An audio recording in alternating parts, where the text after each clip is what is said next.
আলাউদ্দিন জিহাদ ইসলামের দলিল না। থামেন, প্রশ্ন থাকলে কাগজে লিখে দেন। এভাবে কথা বলা বিয়াদবি।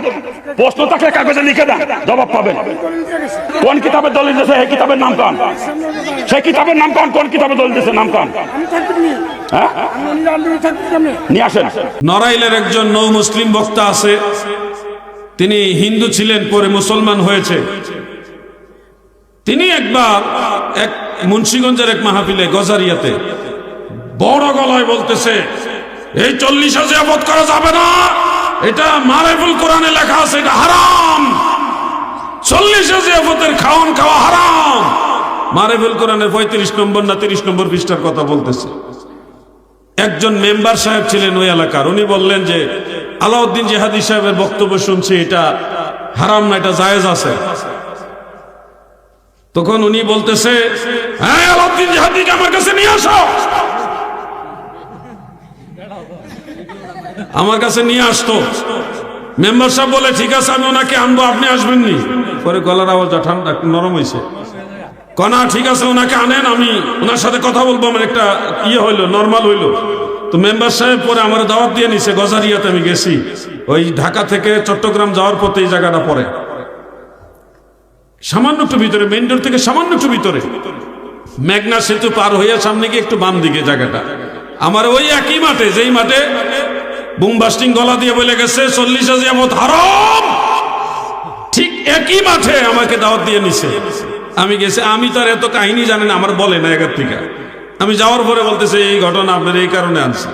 তাই আমি বলছি, ভালো হয়েছে, তা কি করা লাগবে কর। দেখি আলেম ওলামা, এলাকার আলেমরা, সর্বঘরনার আলেমরা সবাই মাহফিলে হাজির।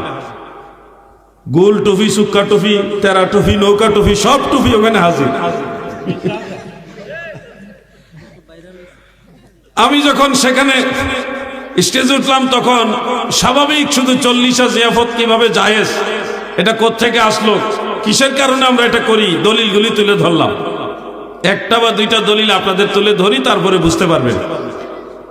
ইমাম বুখারী রহমাতুল্লাহ আলাইহির উস্তাদ ইমাম আহমদ বিন হাম্বল রহমাতুল্লাহ আলাইহি, যিনি 10 লক্ষ হাদিসের সনদ মুখস্থ জানতেন, 10 লক্ষ হাদিসের সনদ মুখস্থ জানতেন। ওনার মাজার হলো ইরাকের বাগদাদ শরীফে।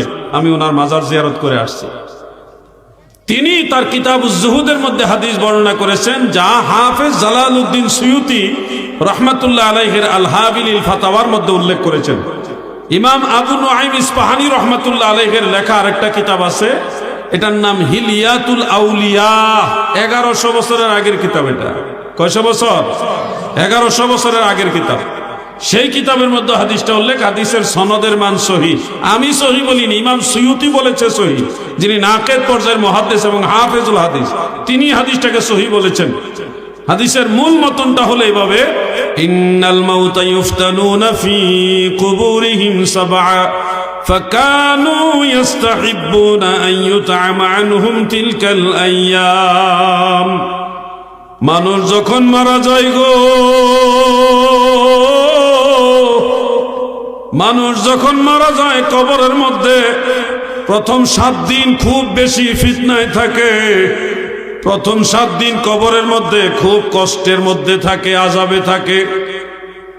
যার কারণে ফাকানু ইস্তাহিব্বুনা আন ইউতআমা আনহুম তিলকাল আইয়াম, ওই প্রথম 7 দিনে দয়াল নবীর সাহাবাই কারাম ওই মৃত ব্যক্তির পক্ষ থেকে দুনিয়ার মানুষদেরকে খাবার খাওয়াইতো।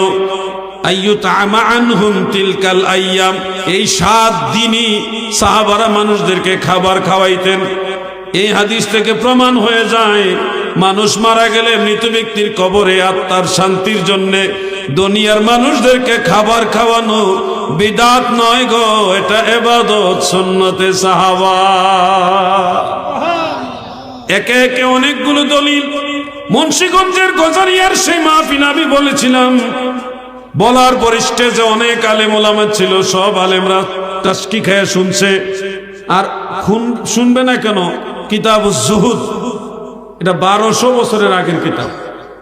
কয়শো বছর? 1200 বছরের আগের কিতাব। এটা আমার কাছে আছে। আরেকটা হলো হিলিয়াতুল আউলিয়া। এই ধরনের কিতাব সাধারণত সব আলেমের ঘরে থাকে না, মুহাক্কিক আলেমদের ঘরে আছে। এই কিতাবগুলির রেফারেন্স দিয়ে আমি যখন বললাম, এমনকি সিহাসিত্তার কিতাব সুনানু আবি দাউদের একটা হাদিস শরীফ আনলাম যে আল্লাহর নবী নিজেও মৃত ব্যক্তির বাড়িতে খাবারের আয়োজন হয়েছে, সেই আয়োজনে নবী অংশগ্রহণ করেছেন। আমি সেই হাদিস শরীফ পর্যন্ত আবু দাউদ শরীফ থেকে তুলে ধরলাম। ফেকার কিতাব থেকে, ফতোয়া আলমগিরি থেকে, ফতোয়া কাজী খান থেকে, ফতোয়া শামি থেকে, ফতোয়া বাজ্জাজিয়া থেকে, বড় বড় কিতাব থেকে আমি তুলে ধরলাম যে দেখেন এই শর্তে এগুলি জায়েজ আছে, নাজায়েজ নয়, বিদআত নয়, হারাম নয়, এটা জায়েজ। আর মারিফুল কোরআনের রেফারেন্স দিয়ে ওই যে যশোরের বক্তা, নড়াইলের বক্তা বলছিলেন যে এটা হারাম, 40 জিয়াফতের খাবার খাওয়া হারাম। ওখানে 40 জিয়াফতের কোনো কথাই নাই। ওখানে আসছে কেউ যদি কোরআন তেলাওয়াত করায় এবং এটার বিনিময়ে টাকা দাবি করে কোরআন তেলাওয়াত করা, ওইটাকে হারাম বলছে। তা ওইটা দেওবন্দীদের ফতোয়া, দেওবন্দীদের সবার না, ওই আহমদ শফি সাহেবের ফতোয়া। ফতোয়া হইল কোরআন তেলাওয়াতের, আর এটা নিয়ে লাগাইছে 40 জিয়াফতে। চাচার কবর কই আর চাচি কান্দে কই? আর কিতাব তো আরবি না, এটা মূল কিতাবটা উর্দু, আবার এটা বাংলা অনুবাদ করা।